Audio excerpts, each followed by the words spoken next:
là. C'est pas le bon son. Ah bon? Mais pour que tu saches bien jouer, il faut que tu saches ce que c'est qu'une bonne note de musique. Il faut que tu saches ce que c'est qu'un son. D'accord. Un son, c'est une onde, une vibration de l'air qui se propage de proche en proche.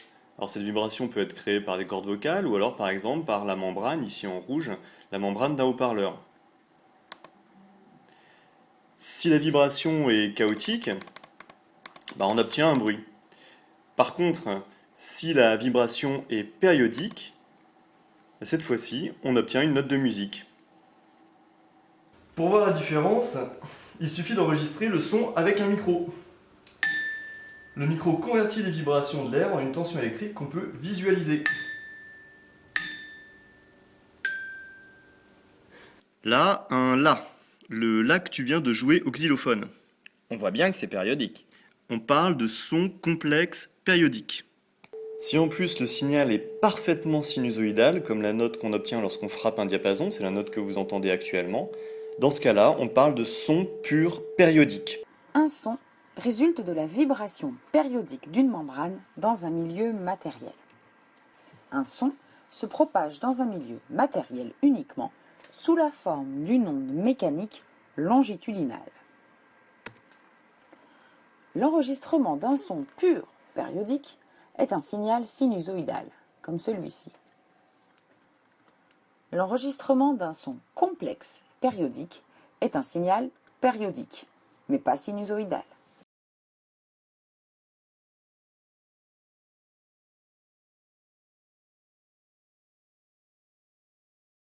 Mais ça ne me dit pas la différence qu'il y a entre un Ré et un La. Ah si.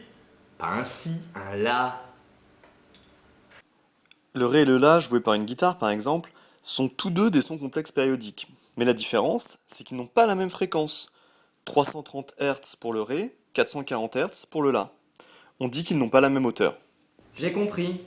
Pour les notes graves, la fréquence est basse. Par contre, pour les notes aiguës, la fréquence est élevée. Pour autant, notre oreille n'est pas sensible à toutes les fréquences. Le domaine audible s'étale de 20 Hz à 20 kHz. Au-dessus de 20 kHz, on parle d'ondes ultrasonores. En dessous de 20 Hz, on parle d'ondes infrasonores.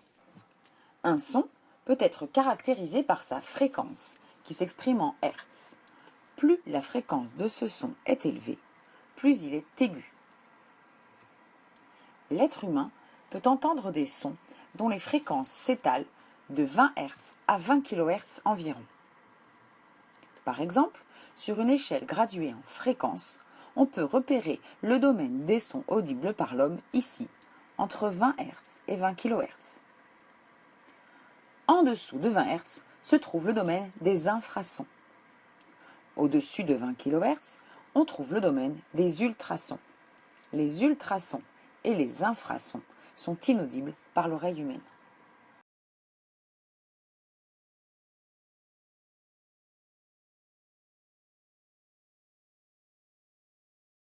Je reviens pas que ce soit toi qui m'aies ouvert les yeux, ou plutôt les oreilles.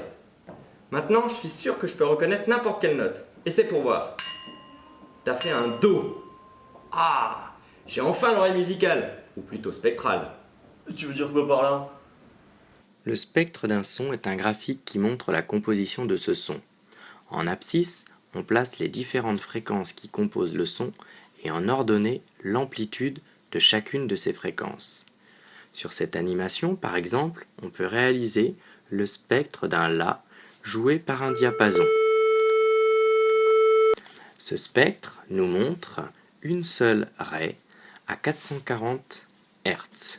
Au contraire, le spectre d'une note jouée par une trompette ou par un violon montre plusieurs Ré.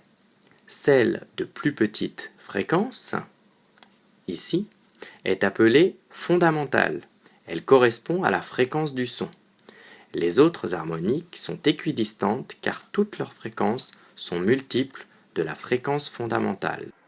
Le spectre d'un son pur est constitué d'une seule raie, correspondant à sa fréquence, 500 Hz, ici par exemple.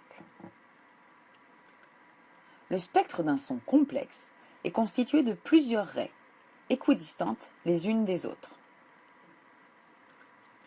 L'arrêt de plus petite fréquence est appelé fondamental et correspond à la hauteur du son.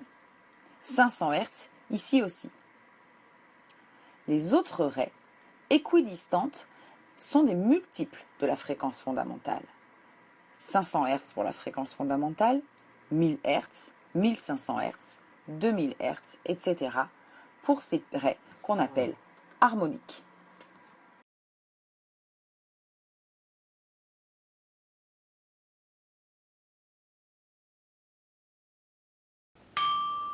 Là, c'est un ré.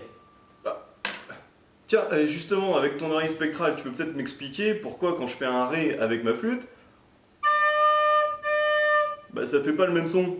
L'analyse spectrale permet de distinguer une note jouée au piano de la même note jouée par un violon. Le spectre est différent. Les raies sont situées aux mêmes fréquences, mais leurs amplitudes respectives sont différentes. Cette caractéristique détermine le timbre d'un instrument de musique. Deux sons qui ont la même fréquence fondamentale, mais dont les harmoniques ont des hauteurs relatives différentes, n'ont pas le même timbre. Par exemple, visualisons le spectre de la note Mi jouée par une cornemuse à gauche et par une trompette à droite. Sur ces deux spectres, la première raie correspond à une fréquence de 330 Hz. Ces instruments jouent donc une même note de même hauteur, ici la note Mi. En revanche, les harmoniques ont des hauteurs relatives différentes. Par exemple, l'harmonique, ici à 660 Hz pour les deux spectres, est moins haut pour la cornemuse que pour la trompette. Il en va de même pour toutes les autres raies. La sensation auditive perçue par l'auditeur est différente, alors que la note jouée est bien la même. On dit que ces deux instruments n'ont pas le même timbre.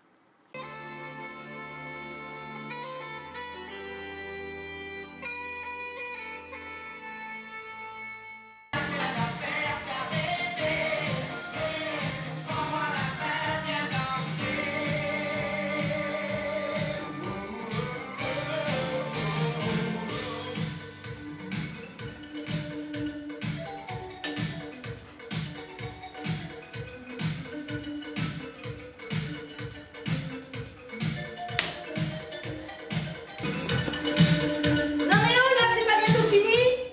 Avec Oscar, on peut plus compter notre fil. Faudrait qu'on insonorise la salle, hein. Tu sais comment faire? Parce que moi, je connais que la mousse. Et le proviseur va pas du tout aimer la nouvelle déco. Ah, faut qu'on détermine le niveau sonore de notre haut-parleur. Comment on fait pour déterminer le niveau sonore? Je crois qu'on peut utiliser la formule suivante. Le niveau sonore grand L d'un son est lié à l'intensité sonore grand I du son lui-même. La relation qui les lie est la suivante. Le niveau sonore grand L est égal à 10 fois le logarithme décimal de grand I sur I0. Le niveau sonore grand L s'exprime en décibels, en dB, tandis que l'intensité sonore s'exprime en watts par mètre carré, et I0 représente l'intensité sonore au seuil d'audibilité. I0 est égal à 10 puissance moins 12 watts par mètre carré. Mais ça ne me dit pas comment on va isoler nos murs. Il faut choisir des plaques d'isolation phonique qui sont capables d'atténuer le niveau sonore de notre haut-parleur. Vous pouvez nous aider?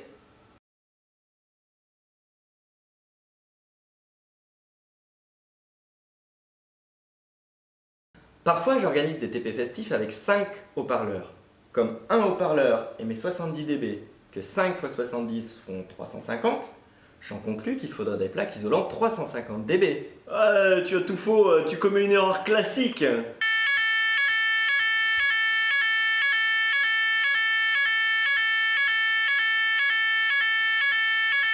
C'est la fonction log qui t'a trompé. Un niveau sonore de 70 dB correspond à une intensité sonore de 10 puissance moins 5 watts par mètre carré. Donc 5 haut-parleurs, ça fait une intensité sonore de 5 fois 10 puissance moins 5 watts par mètre carré. Vous pouvez nous aider à déterminer le niveau sonore pour 5 haut-parleurs ?